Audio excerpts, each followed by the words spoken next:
Rebel Canners teaching all kinds of food preservation, especially the old ways. We all can use a little bit more of the old ways these days.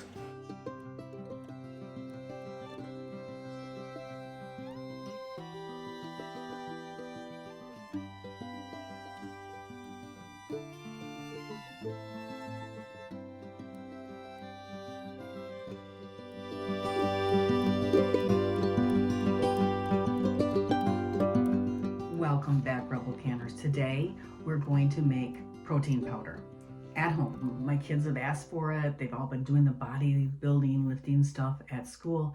It's expensive. It's super expensive. And I didn't know I could make my own protein powder at home. I mean, I knew some tricks to add protein into my diet, but I didn't know how to make my own protein powder. And I saw this today and I'm like, oh, I am going to do that. I have this bag of yellow split peas.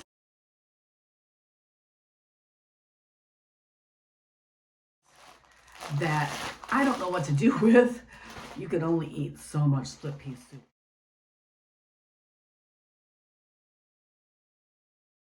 And there's like 2 pounds, and I have several of these. I have some in my prepper pantry that are vacuum sealed. They're staying there for a long time. But I have 4 bags that I just got given to me by my sister. And so I'm like, what am I going to do with this stuff? And then I looked up things to do with it, and I saw that you can make your own protein powder.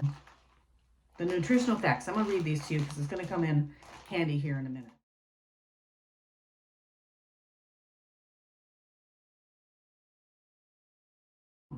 A quarter cup is 1 serving. 90 calories. They have 470 milligrams of potassium. They have 144 milligrams of iron, which is 8% of your diet. And if you're struggling with that, that's a problem. They have 9 grams of protein. They only have 21 grams of carbohydrates and 5 milligrams of sodium naturally. This is just split peas, dried, hulled, split. There's nothing else in here, nothing chemical, 1 ingredient, okay? 1 ingredient. So we're gonna take this bag, but I wanna talk about it for a minute because I found this really interesting, what I found out. I never knew that you could just do 1 ingredient, 5 minutes, you've got your own protein powder. Why would I buy expensive protein powders? I've been buying a lot of single ingredients and adding to my smoothies, like flaxseed, which is high in protein, and chia seed, moringa powder, stuff like that. But I want to up my game just a little bit. Our protein requirements for a normal sedentary adult human being is about 50 grams of protein per day. But obviously us homesteaders and gardeners are not sedentary type people. So it's a great way to get some extra protein into your diet. You know, slip it in your smoothie in the morning. And this is awesome. So you can make protein powder out of a lot of things. Like I said, you know, nuts, seeds, whole grains, and beans. Except, let me be very clear, some legumes and beans you cannot eat raw. And I'm specifically pointing my finger at kidney beans here. You do not want to eat kidney beans raw. But split peas are one of the ones that you can eat raw. And so I'm going to go ahead and do that with the split peas. Thankfully, they're the yellow kind because my son won't eat anything green. It's, you know, split peas are also allergen friendly and very easy to digest, which is going to be helpful for this. They're the ones that are often found in your commercial protein powders. 1 cup of cooked peas contains over 16 grams of protein. They're also high in iron, zinc, manganese, phosphorus, and copper. I prefer to get my copper. The only other time I see copper like listed on the list of ingredients is Pop-Tarts, which I don't eat very often, but I prefer to get my copper, I always joke, through blueberry Pop-Tarts. But we don't have a lot of those in our house right now because we're really cutting back on processed foods in sugar, and they're high in those. So here's a great way to get your daily requirement of copper. I don't know why, but I find that so funny. I'm sorry. But they're also very high in folate, which is the natural form of folic acid. So this protein powder is going to be great. I'm going to give some to my daughter, and she's been really struggling to eat, and she's been using smoothies to help her eat here in the early months of pregnancy. So this is going to be a great addition with the iron and folate into her smoothies in the morning.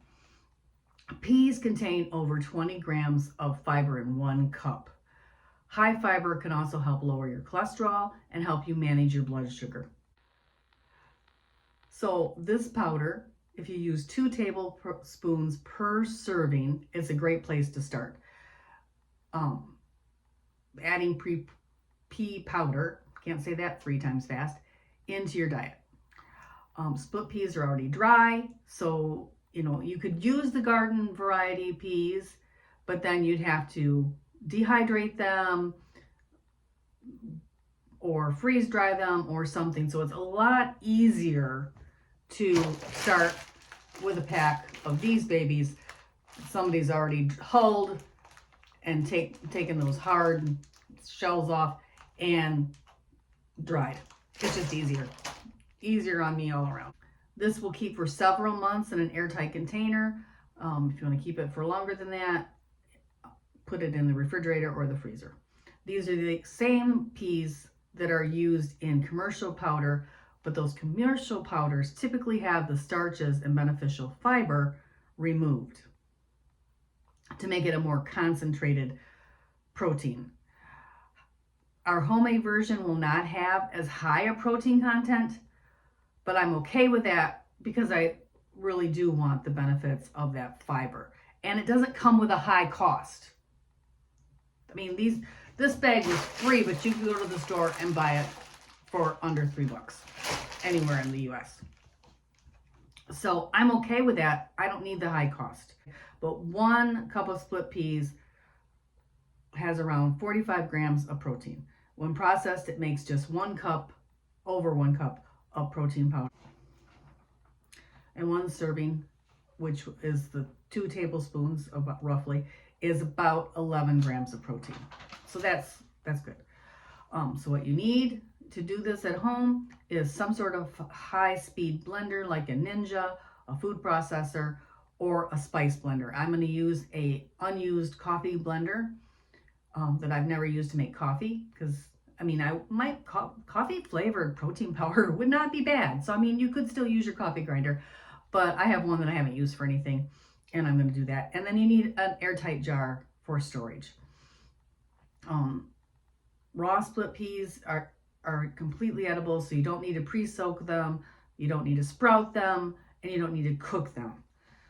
You can't do that with beans, especially kidney beans. They'll make you sick. So always cook those first. So you're going to make sure your blender is completely dry. You're going to keep these completely dry. You don't want to make a paste. All right. No water added in this process. Completely dry. And you want to keep the lid on your container while you're doing it, or you'll have protein powder all over your kitchen. Blend it for about 3 minutes, completely covered. You're going to sift it with a sieve or a fine mesh strainer. And then those things that don't go through the fine mesh strainer, you're going to reprocess in your blender again until it comes to a powder. This is going to be great in smoothies.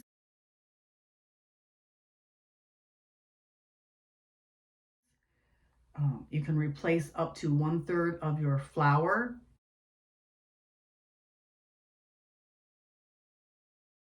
and any of your baked goods. So any of the recipe you're already using, you can take out up to 1/3 of the flour and replace it with this protein powder and make your baked goods higher in protein. You could use this in soups as a thickener.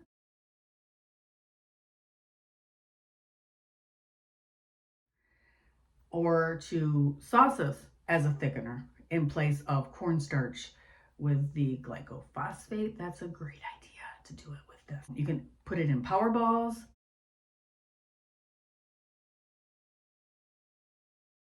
You can put it in your oatmeal.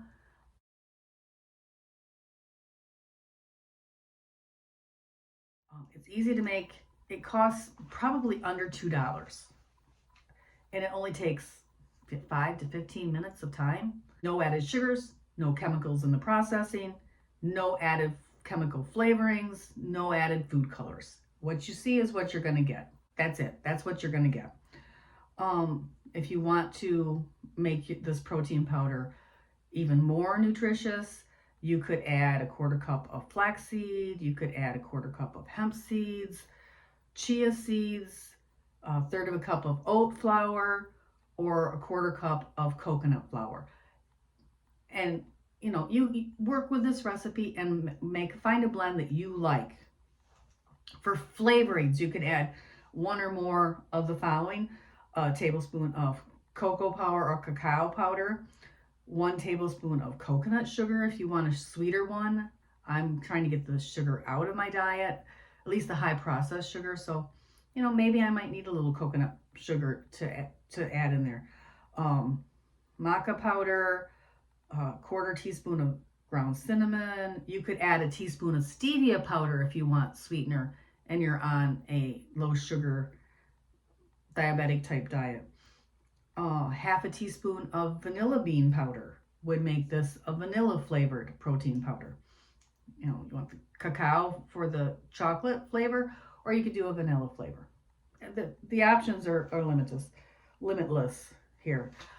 So let's get around and I will show you my finished product. So I have a brand new coffee grinder, stainless steel, and I cannot wait to use it for this video. Just going to put about a 1/4 cup at a time in here.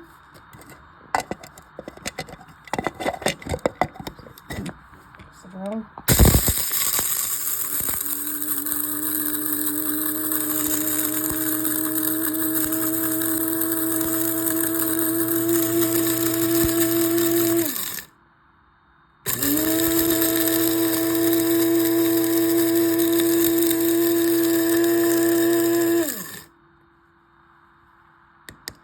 let it set for just a minute till the powder and the air inside that container falls down to the bottom. And I'm going to go ahead, put it in my mason jar, get a lid, and store it. Don't forget to sieve it. I have to find a sieve later, so I probably am not going to sieve mine to start. I will do it here in a day or two. But that's all there is to it. And you can kind of tell from the way it goes in there whether there's any pieces in there or it's all powdered. Coffee grinder I find is the absolute best, but you can use your Ninja or food processor.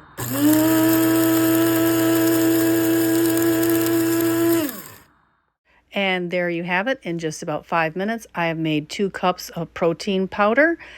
And I still have yellow split peas left to do something with. But I will have lots of yummy protein powder. Leave a comment if you enjoyed this video and want to see more like it. On the Superb website, save 10% with the code REBELCANNERS10. Like, subscribe, and ring the notification bell.